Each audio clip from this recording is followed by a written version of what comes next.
Hi and welcome to this demo of PureLoad. We're going to show you how to record a scenario and then do load test of it. We start by starting our recorder, and we're setting it up and starting it.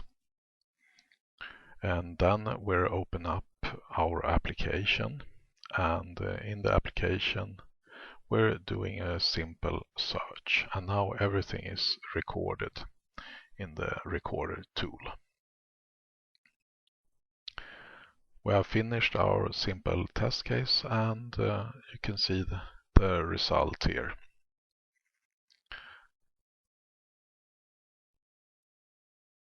Now we're going into the scenario, so I have left the recorder tool.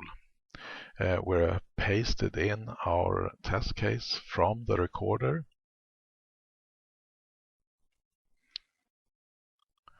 We are renaming it.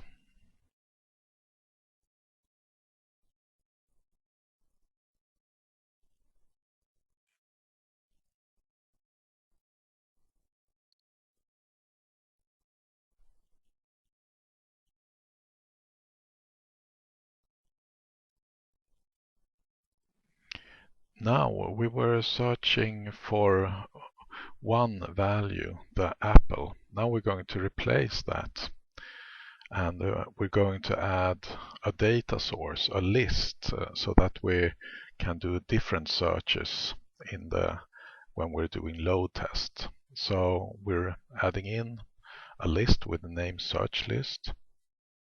We add a number of values.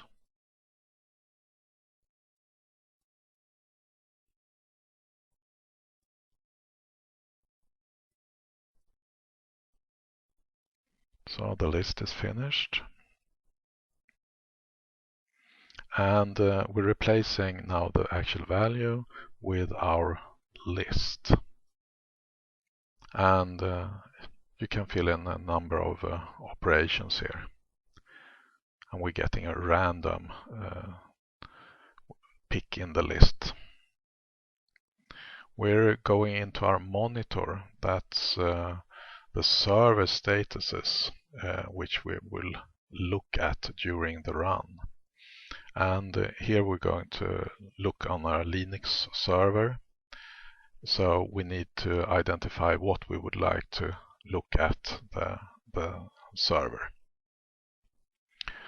It's called Web1 and has a user ID and password.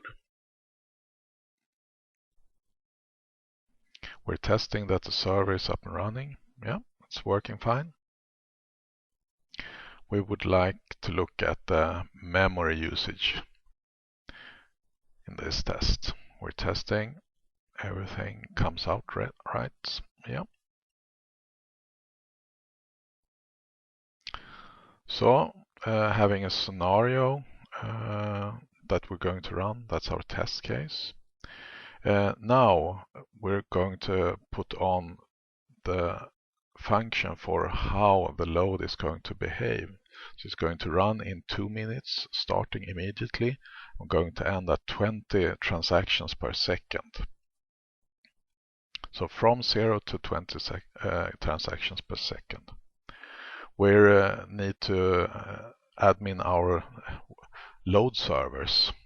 We have one load server, the worker, and it's going to run 100 threads on that load server.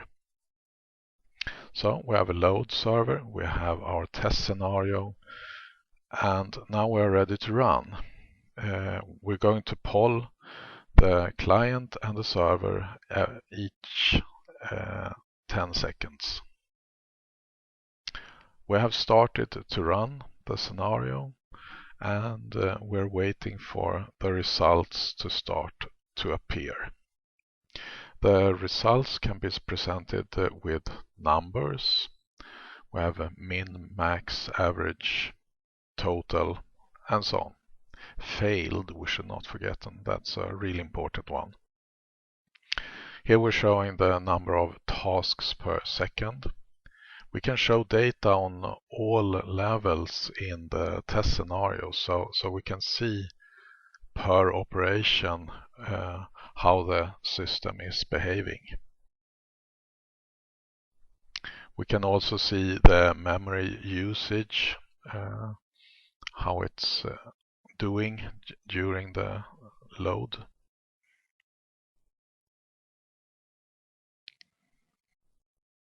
We're gone back here. Now we have added so we can actually look at two results at the same time. We have the number of scenarios per second, how it's increasing, and we also see the average value for tasks per second. So we can actually see easily how the system is doing.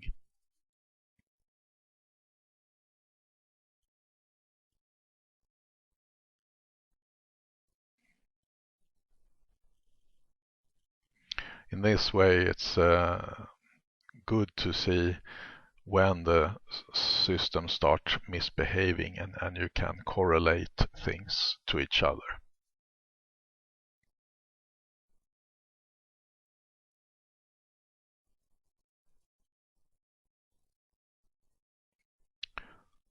Now the run has ended very soon.